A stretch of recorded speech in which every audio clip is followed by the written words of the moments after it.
សួស្តីបងប្អូនដល់គ្នាឆ្នាំ2026បានចូលមកដល់ហើយសម្រាប់បងប្អូនដល់គ្នាដែលបានទិញ Bitcoin ហើយបាន hold Bitcoin ជា long term ជា short term ឬក៏ជា saving បងប្អូនដល់គ្នាដែលបានគិតទេថានៅឆ្នាំ2026នេះ Bitcoin អាចនឹងមានតម្លៃដល់ប៉ុណ្ណាតើ Bitcoin នឹងមានឧបសគ្គអ្វីខ្លះដែរដែលអាចធ្វើឲ្យតម្លៃ Bitcoin ចុះថ្លៃមកវិញនៅទីនេះខ្ញុំសូមចែកម្លែកនៅឧបសគ្គ3របស់ Bitcoin ដែលអាចធ្វើឲ្យ Bitcoin ចុះថ្លៃបាននៅឆ្នាំ2026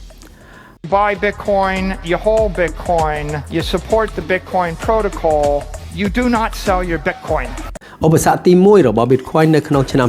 2026នេះគឺតាក់ទងជាមួយនឹងក្រុមហ៊ុន MicroStrategy ក្រុមហ៊ុន MicroStrategy នឹងគឺជាក្រុមហ៊ុនមួយដែលបង្កើតឡើងដោយលោក Michael Saylor Michael Saylor គឺជាបុគ្គលម្នាក់ដែលមានឥទ្ធិពលនៅក្នុងវិស័យ crypto អ្នកដែលលេង crypto វិនិយោគ crypto តែងតែស្គាល់លោក Michael Saylor គាត់គឺជាអ្នក support Bitcoin នឹងតាំងពីណាពីណីមកទៅហើយគាត់បង្កើតក្រុមហ៊ុន MicroStrategy ហើយបំលែងក្រុមហ៊ុន MicroStrategy នឹងទៅជាក្រុមហ៊ុនមួយដែលប្រមូលទិញ Bitcoin ដោយការប្រមូលដើមទុនពីទីផ្សារអន្តរជាតិបង្កើតប័ណ្ណបំណុលផ្សេងៗដើម្បីប្រមូលលុយប្រមូលទុនគឺទិញ Bitcoin នៅក្នុងពេលបច្ចុប្បន្ននេះក្រុមហ៊ុននេះគឺបាន hold Bitcoin រហូតដល់ទៅ 67,000 coin ជាងហើយទំហំនេះគឺវាធំក្នុងចំណោមក្រុមហ៊ុនផ្សេងៗដែលបានទិញ Bitcoin គឺវាធំជាងគេតែម្ដងហើយនៅក្នុងពេលថ្មីៗនេះក្រុមហ៊ុនមួយនេះផងដែរត្រូវបានរបាយការណ៍ដែលបង្ហាញដោយ JP Morgan បានឲ្យដឹងថា MicroStrategy នឹងត្រូវបានដកចេញពី MSCI ហើយ MSCI នឹងជាអ្វីហេតុអីมันអាចដកក្រុមហ៊ុន MicroStrategy នឹងចេញបាន MSCI គឺជាស្ថាប័នមួយដែលបង្កើតឡើងដោយធនាគារ Morgan Stanley ហើយ MSCI នឹងគឺបានមកពីពាក្យដែលថា Morgan Stanley Capital International MSCI គឺត្រូវបានទទួលស្គាល់ដោយ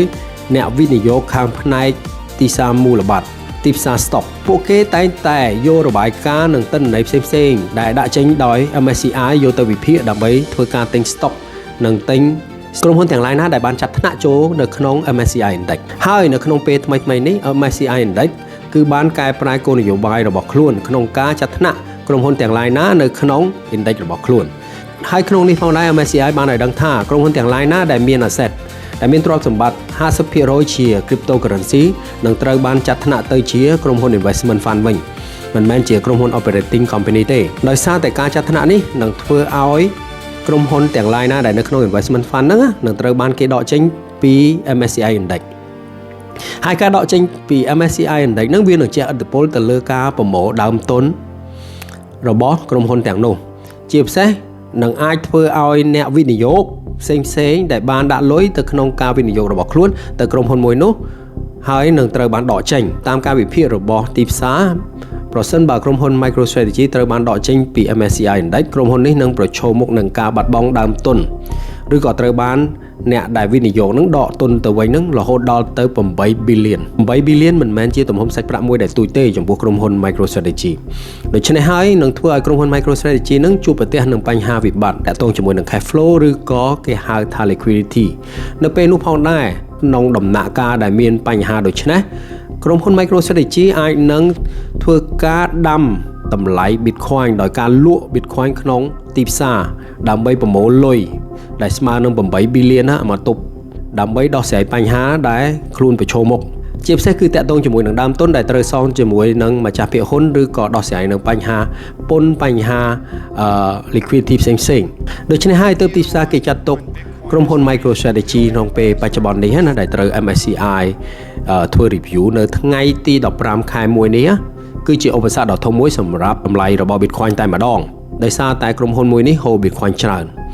ហើយនៅក្នុងថ្ងៃទី15ខែ1នេះណាគឺ MSCI នឹងធ្វើការប្រកាសប្រសិនបើការប្រកាសនោះវាមានការសម្រេចចិត្តតាក់ទងជាមួយនឹងការដកក្រុមហ៊ុន MicroStrategy ចេញឬក៏ទុកក្រុមហ៊ុន MicroStrategy នៅក្នុង MSCI ដដែលនោះវានឹងមានឥទ្ធិពលខ្លាំងទៅលើទីផ្សារ crypto ជាពិសេសគឺតម្លៃរបស់ Bitcoin តែម្ដងនេះហើយគឺជាឧបសគ្គទី1ដែលខ្ញុំចង់ឲ្យបងប្អូនទាំងអស់គ្នាចាប់អារម្មណ៍និងស្វែងយល់ឲ្យបានច្រើនមុនពេលនឹងបងប្អូនសម្រេចក្នុងការទិញបន្ថែមដើម្បី hold position របស់បងប្អូននៅក្នុង